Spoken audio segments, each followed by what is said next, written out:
So I honestly never really wanted to do this, but I have been getting asked about my background and what my story is. So look, I didn't really want to do it because I'm not a confident storyteller and I'm quite a shy person. You might be thinking that I can't be shy if I have a YouTube channel. Well, I can tell you now that I am shy and YouTube is helping me deal with that a little better. I watch a lot of interviews and I enjoy learning about particular investors and their stories. So look, here is my attempt at telling my story. As you might have already worked out, I'm originally in Australia. My sister and I grew up on a family farm in a region 400 kilometers west of the major city of Brisbane, with my dad, uncle and grandfather running the farm business and my mother being a teacher at the local school. I loved playing sport and Pokemon, mostly because I liked the strategy of these games. Oh, and so many games of cards. My family still always play cards when we get together. The biggest inspiration at this time of my life was my dad and my grandfather. My grandfather's story is actually pretty cool and I'm really proud of it. See, back in the 1950s, when he was about 20 years old, the government of Australia was trying to develop the agricultural sector. For those of you who don't know Australian history, well, we were colonised by England in about 1800, and even in 1950, there were still large parts of the country completely undeveloped. So in the newspaper, you could write a letter to enter a random draw by the government and they would give you a piece of land. Seriously, the government was just giving away big pieces of land. But there was a catch. The land that you got was going to be remote and with literally nothing on it. And you had to clear the land and make it productive within a certain time frame. I think it was 3 years. So you had to do literally everything. I'm talking cut down the trees by hand, build a house, build roads to your house, create a sewerage system somehow, create an electricity system. Literally everything you can think of. It was going to take years before the land could be farmed and any sort of money to be made. But my grandfather got one of these random pieces. He packed up his truck and he and my grandmother set off to the part of the country that took 3 days to reach.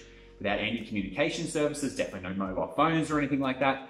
If he forgot something or broke something, it wasn't a matter of just going to the shops and getting it replaced. That was a day away. What a crazy adventure. My mum thinks that me living in Europe is a crazy adventure, but this is nothing compared to my grandfather. My grandfather over the years worked for other farmers to keep some money coming in so he could then clear the land tree by tree. He built a house and created a viable operation out of nothing. And over the years, more people did come to the area and did the same kind of thing. Now, my grandfather then in his spare time, which he had very little of trying to just stay alive, he built the community hall. So with the help of some of the other farmers, my grandfather supplied all the materials and his time so people in the community could gather together and play sport and have some sort of social life. He gave all his spare time to improve the community and he's quite a legend in the region. My dad grew up in this community and ran the farm with my uncle and my grandfather. He is still there today running the farm. My dad would always give his spare time to the community hall that my grandfather built. He would run the bar and would run it at break even, just enough to buy the alcohol and keep the lights on. See, profit for his eyes was actually a bad thing for the community hall because it meant that the people in the community were paying too much for a beer. A loss was bad as well because he couldn't buy enough beer for everyone to drink. He balanced a fine line between profit and loss. My dad and my grandfather were never paid a cent for the years of time they dedicated to the community. They would actually be seriously offended if anyone tried to give them anything in return. I remember once my dad breaking a glass at the bar in the community hall, and even though there were like hundreds of glasses, he still put $10 in the cash register, even though he knew the cost of the glass was like $5, and no one was around except for me and him anyway. So a big part of my family was that stealing was one of the worst things that you could do. So both my grandfather, my dad, and my mum drilled into me as a child that your reputation is the single most important thing you have. So if you damage your reputation, you'll have nothing. If you are broke and in trouble, but you have a strong reputation, you're always going to be looked after. Okay, now I know that's not my story, it's more my grandfather's story and my parents' story, but it influenced me a lot. So I have this really strong underlying desire to do the right thing, because that's what my dad and grandfather would do. So maybe that has made me not as ruthless as some very successful people who step on others to get ahead. I'm definitely not wanting to cause any pain or suffering to anyone or anything. I would prefer to take the pain myself, then pass it on to someone else. They really made an impression on me and were fantastic role models in my eyes. Okay, so I grew up on this farm life bubble, playing with animals, riding motorbikes, driving trucks, but when I was about 12 years old, I had to leave home and go away to boarding school. This is where I live at school and would see my family just on the school holidays. And this was quite a shock. See, home was comfortable and easy, but boarding school was uncomfortable and kind of depressing. We were kept like prisoners. I'm actually not exaggerating, it was actually pretty dramatic as a small boy. But I toughened up real fast as there was no other choice. I was an okay student, above average, but far from the best in my class. The only class I liked really was business studies. And this was when I started to appreciate the difficulty of making money. On the holidays, I started asking my dad a million questions about the farm operations and why he would do certain things. Why did he buy these certain cows? Why do we grow crops like wheat and sorghum, and why do we also run cows? Then my business studies class gave me an assignment to start my own business. We had to do something, anything, just to make a profit. It just had to be legal. If we made a profit, well, we'd get a passing grade. Now, being a farm boy, I already knew a good idea of what I wanted to do. I didn't have much money, just what I had saved from like washing cars and helping out around the farm as a boy, maybe like 50 bucks. But with the $50, I could buy 2 baby lambs. 2 baby lambs that over about 3 months would eat grass and get bigger. When they are bigger, they're going to be worth more. Now, my dad was buying these little lambs anyway, but he was going to buy a few thousand of them. I convinced him to let me buy 2 of them. Now, I was still at boarding school, so I paid my dad an extra $10 for the renting of the grass paddock from him. Now, because my dad was so honest, he charged me the same real-world rates for renting his land. Anyway, then after 3 months, when I ran out of money for rent, we took the lambs to the market and sold them for about $50 each. So I had turned my $50 into $100 in about 3 months. Look, I was hooked. Making money was a game that I liked, and I wanted so much more of it. I like creating and thinking about the strategy of making more. But look, this would not be explored again for a few years. The next part of my life was university. Now, I have to be honest here, these years were a bit of a write-off. I did actually graduate with 2 degrees in business and education, but look, it was a joke. I hardly ever went to class. I would cram the night before an exam and scrape my way through somehow. Look, I never failed any subjects, but I only just passed. It was all this boring theory and no real information. Look, I swear, university was pointless from the education side of things, but it was the social side of university that was so important. These were my party years, and I loved it. I made friends that I'm still very close with, and I don't regret being slack for 4 years of my life. Look, I would go back to the farm and work hard with my dad to save up some pocket money to go back and party again at university. It was a really simple life, and for me, it was heaven. But of course, it had to come to an end. Now, I was not sure how I was going to fit into the working world after all this partying. The last 4 years had been a blur, so I decided to use my education part of my degree to become a teacher, because teachers have great holidays, so that seemed the easiest transition into the real world. So I got a job at a prestigious private school in Brisbane, which was actually very lucky as a first-year teacher. I was 21 years old and now was responsible for 30 11-year-old kids. Look, it was quite a shock. I was hardly responsible for myself for the last 4 years. Now I had to be a real adult. Teaching was luckily pretty fun. I just taught my students mostly interesting things. I did learn that I needed to be tough and disciplined. No more partying, no more being irresponsible, and that was fine with me. I liked the challenge. I had obviously matured and was able to handle this well. Now, my teacher salary, well, it wasn't very high for Australians, but for me at the time, it was pretty great. By working on the farm with my dad, I had appreciated how hard making money was. So I was super tight with my money. I didn't want to spend it on anything unnecessary. I had too much respect for money and what it could bring me in the future if I could get a lot of it. So what I did, I saved my butt off. I would make like 3,000 Australian dollars after tax, and that would hit my bank account each month. And I would save 2,000 of that. The rest went to my rent, food, transport, and my social life, which was super tight. Now, even when I started being a teacher, I already knew I wasn't going to be a teacher forever. But I'd give it a few years, save up some money, and work on building a healthy bank account. I also owed my family a fair bit of money as they loaned me the money I needed for university, so I started paying that back. I got no handouts. My parents loaned me the money and I had to pay them back. It was a good deal for me though, as I didn't have to pay interest, unlike a government loan. So anyway, with some of the money that I was saving and building in my bank, this was also when I started getting far more interested in investing. Now, since I was already working, I wanted my money to not just sit in my bank account, but grow while I was working. My money needed to work for me. So out of all of the things in the world, my first thing I invested in was silver. Yep, physical silver. The theory that I had at the time, I read in some article or a friend told me or something like that, was that silver is needed in the manufacturing of microchips. So as the world becomes more technologically focused, the price of silver should increase with the increase of demand. It sounded solid enough, so I invested. I bought $10,000 of silver online. I paid a small fee for it to be stored in the mint and waited. I checked the price of silver every day. I was actually addicted to checking the price. After about 6 months, I read somewhere that there is plenty of silver in the world and that the supply side isn't a problem. Look, I actually just got a bit scared and sold my silver for $11,000 and took $1,000 of profit. Now, although this sounded like a win, well, it still taught me a lesson. I had absolutely no idea what I was doing. I was straight up speculating. I had no inside knowledge of any of the silver or microchip manufacturing industries. I was a teacher. What was I doing investing in silver? I know nothing about silver. Anyway, after reading a handful of books, one in particular called The Wealth Management Solution by Lance Spicer, I decided that the stock market was a place that I would be interested in. And this is when I first learned about Buffett and Graham and Charlie Munger and thought this whole value investing thing made sense. So my next investment was in a company called Caterpillar, and this was my first ever stock. Caterpillar is a heavy machinery company which generally performs well in good times and it struggles a bit in the bad times. Now the reason I invested in Caterpillar was because we had Caterpillar bulldozers and loaders on my farm that I actually knew how to drive. So I knew the machines and the quality of the machines, and I was really a user. Now I held the stock for about 2 years and it did nothing. Actually, the stock price went down a little. I thought I was an idiot and this company was a dud. Sure enough, when I got sick of it and I wanted to invest in something else, I sold it. 6 months later, the stock had doubled. Again, I realized I had no idea what I was doing. Maybe I was right with the company, but I had no idea what price was a good price. I had no idea what it was actually worth. Plus, I had no patience. I just wanted whatever I bought to give me a big return straight away.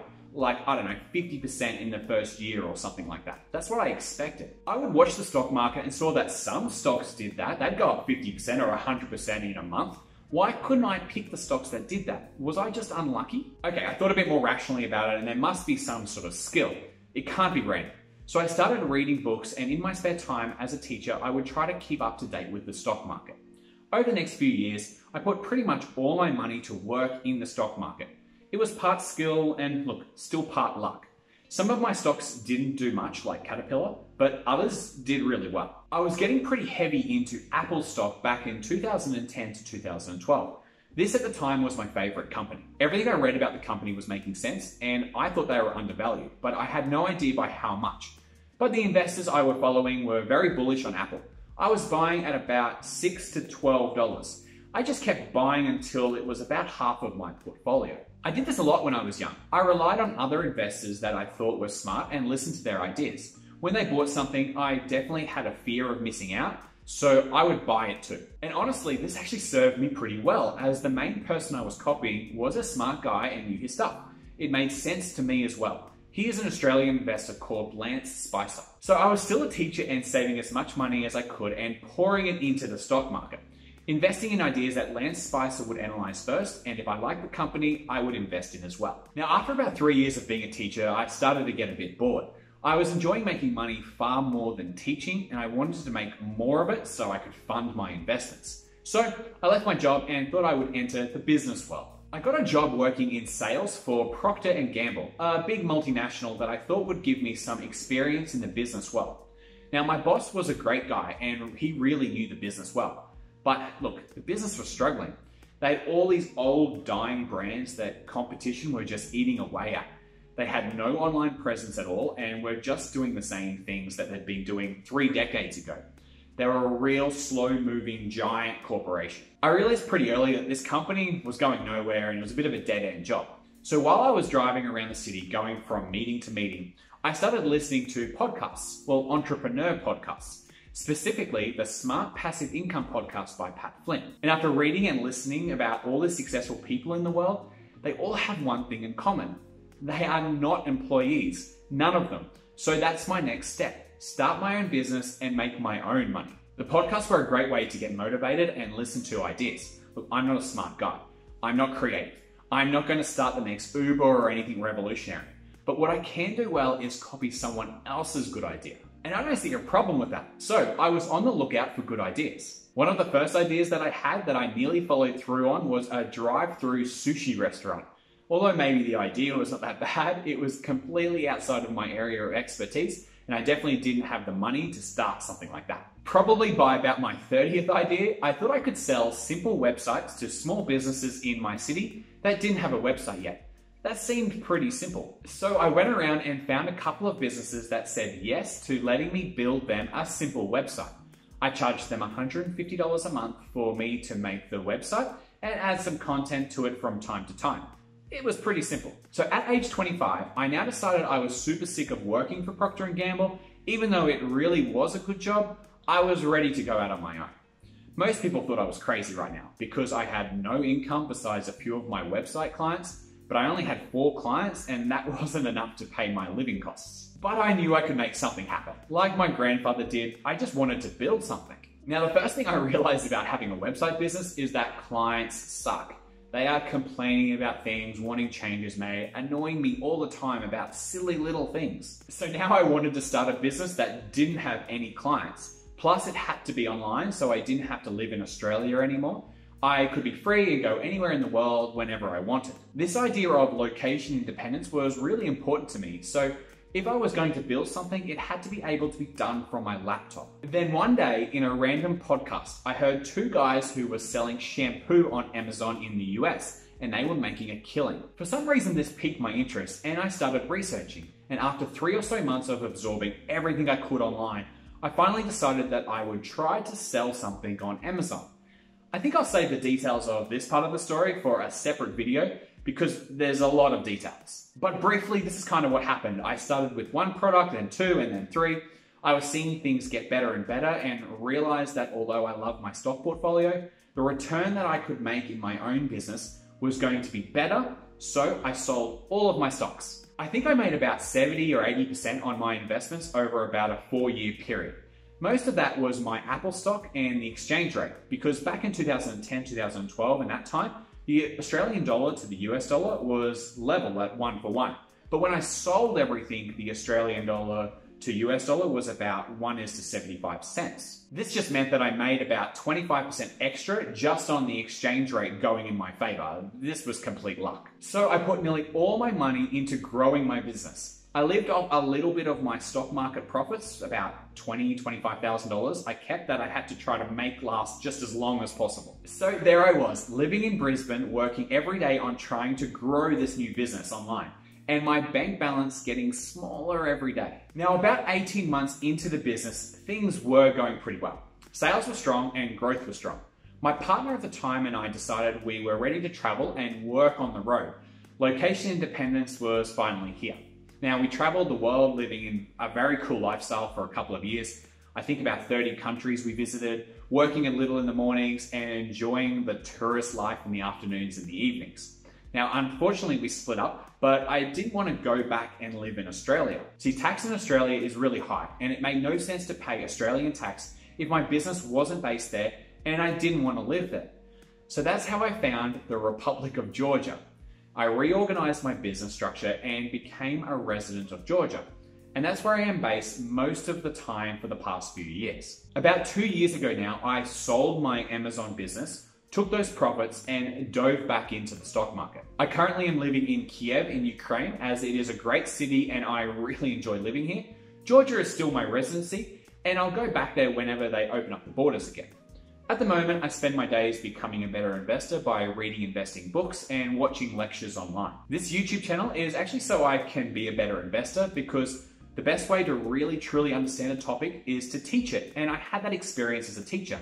This is an amazing platform for me to get my thoughts organized and delivered clearly. Now, super honestly, I actually forget about some companies I've investigated in the past, so I myself go back and watch my own videos and remember what I was thinking. It's like my own filing cabinet of research. I also like to go to the gym a few days a week, I play tennis on the weekends, and I try my best to eat healthy. I also have been learning the Russian language and teaching myself to play the piano and exploring the city. So having my own business that I grew from nothing to something successful was a great achievement of mine and something I'm still really proud of. But I think what I've learned from everything is that I'm actually a good copier. Yes, I had my own dreams and goals, but I copied my first investments that made my first money.